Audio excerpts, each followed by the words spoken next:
May 29, 1453. The walls of Constantinople are shaking. Cannons roar. Fire rains from the sky. The greatest city in Christendom is falling. And inside a crumbling stone house near the Blacherny district, a young woman hides beneath the floorboards. She survives the siege. She survives the slaughter. She survives the fall of an empire. But what waits for her inside the Sultan's palace is far worse than death. This is the story of a girl history barely remembers. A girl taken from the ruins of Constantinople and trapped inside a golden prison. If you love dark, untold stories from history, subscribe now to Whispers from the Past, because some stories were never meant to be forgotten. Constantinople had stood for over 1,000 years. It survived Persians. It survived Arabs. It survived Crusaders.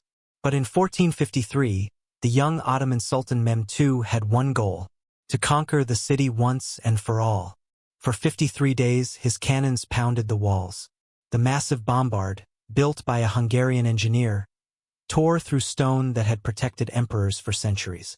Inside the city, fear spread like wildfire. Food was gone. Hope was fading. And in a modest home near the seawalls lived our protagonist. Let's call her Helena. Helena was 17, daughter of a minor Byzantine official, educated, literate, quietly observant. She had grown up hearing stories of Emperor Constantine XI Palaiologos, the last emperor of Byzantium.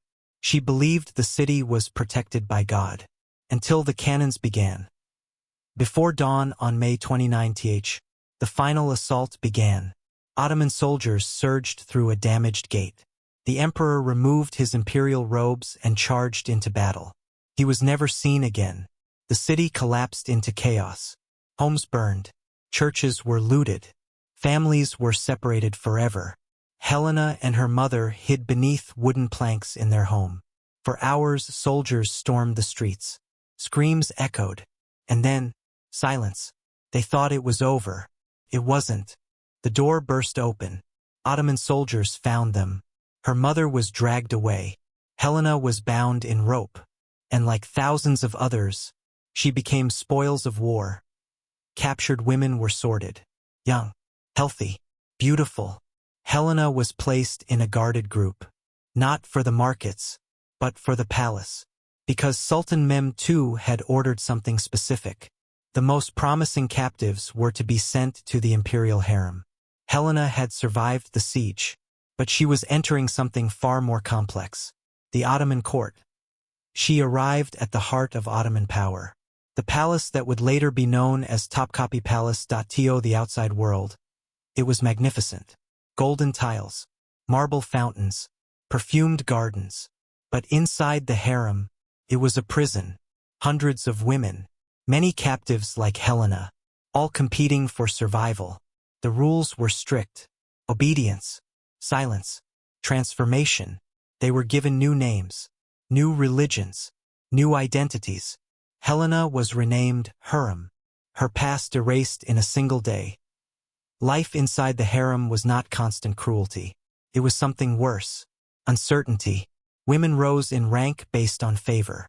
A single glance from the Sultan could change everything. But favor came with danger. Jealous rivals, whispers in corridors, poisoned sherbet, false accusations. Helena learned quickly. She learned Ottoman Turkish. She learned court etiquette. She learned how to survive without trusting anyone.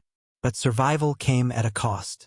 Each year, she felt Constantinople slipping from memory. The language of her childhood faded. Her mother's face blurred. And slowly, she became someone else. Years passed. Helena Borasson.